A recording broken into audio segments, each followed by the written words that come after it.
Season 6-ൽ wild card എൻട്രിയായി എത്തി ഒരാഴ്ച കൊണ്ട് തന്നെ മികച്ച ഗെയിം പ്ലാൻ കാഴ്ചവെച്ച മത്സരാർത്ഥിയാണ് സിബിൻ. പുറത്തുനിന്ന് ഷോ കണ്ട് ജനവികാരം മനസ്സിലാക്കി വീടിനകത്തെ ചില കൂട്ടുകെട്ടുകൾ തകർത്ത് മത്സരാർത്ഥികളെ എക്സ്പോസ് ചെയ്യുക എന്ന ലക്ഷ്യത്തോടെയാണ് സിബിൻ ഷോയിലേക്ക് എത്തിയതെന്ന് നമുക്ക് എല്ലാവർക്കും അറിയാവുന്ന കാര്യവുമാണ്.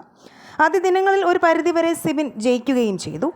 എന്നാൽ തിരിച്ചടികൾ നേരിട്ടതോടെ മാനസികമായി തകർന്ന് സിബിൻ ഷോ ക്വിറ്റ് ചെയ്യുകയായിരുന്നു.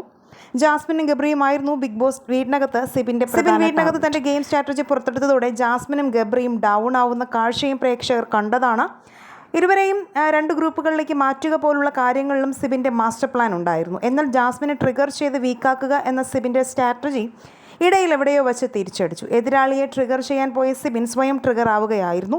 ജാസ്മിനും തിരിച്ചു പ്രൊവോക്ക് ചെയ്യാൻ തുടങ്ങിയപ്പോൾ അതൊരു മോശം ആംഗ്യം, ജാസ്മിനെതിരെ നടന്ന ഒരു മോശം ആംഗ്യത്തിലൂടെയാണ് ചെന്ന് അവസാനിച്ചത്. ആ പ്രവൃത്തിയിൽ സിബിൻ്റെ മുന്നോട്ടുള്ള യാത്രയ്ക്ക് മങ്ങലേൽപ്പിച്ചു. തുടർന്ന് ബിഗ് ബോസ് ഈ വിഷയത്തിൽ ആദ്യം താക്കീത് നൽകി.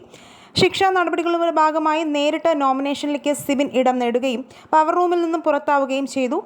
ലാലേട്ടനും സിബിൻ്റെ ഈ പെരുമാറ്റത്തെ വിമർശിച്ചതോടെ സിബിൻ ആകെ തകർന്നു. അതോടെ തനിക്കിവിടെ തുടരാനാവില്ലെന്നും പുറത്തു പോകണമെന്നും വാശി പിടിക്കുകയും കരയുകയും ഒക്കെ ചെയ്യുന്ന സിബിനെയാണ് കണ്ടത്. ബിഗ് ബോസ് ഇടപെട്ട് സിബിന് സൈക്കോളജിസ്റ്റുകളുടെ സേവനം ഉറപ്പാക്കിയിരുന്നുവെങ്കിലും സിബിൻ്റെ മാനസികാവസ്ഥ സാധാരണ രീതിയിലാവാത്തതിനെ തുടർന്ന് സൈക്കോളജിസ്റ്റിൻ്റെ നിർദ്ദേശാനുസരണം സിബിനെ ഷോയിൽ നിന്നും പുറത്തേക്ക് മാറ്റിയെന്നാണ് ബിഗ് ബോസ് അറിയിച്ചത്.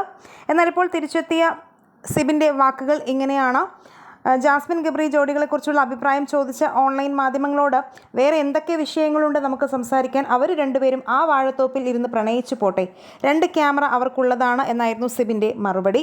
നിങ്ങളൊരു സിബിൻ ആരാധകനാണെങ്കിൽ ഐ ലൈക്ക് സിബിൻ എന്നും ഈ വിഷയത്തിൽ നിങ്ങളുടെ അഭിപ്രായങ്ങളും മടിക്കാതെ കമൻറ്റ് ചെയ്യുക. വീഡിയോ ലൈക്ക് ഷെയർ ചെയ്യാനും സീസൺ 6-ലെ നിങ്ങളുടെ ഇഷ്ട മത്സരാർത്ഥി ആരാണെന്ന് പറയാനും മറക്കല്ലേ ഫ്രണ്ട്സ്.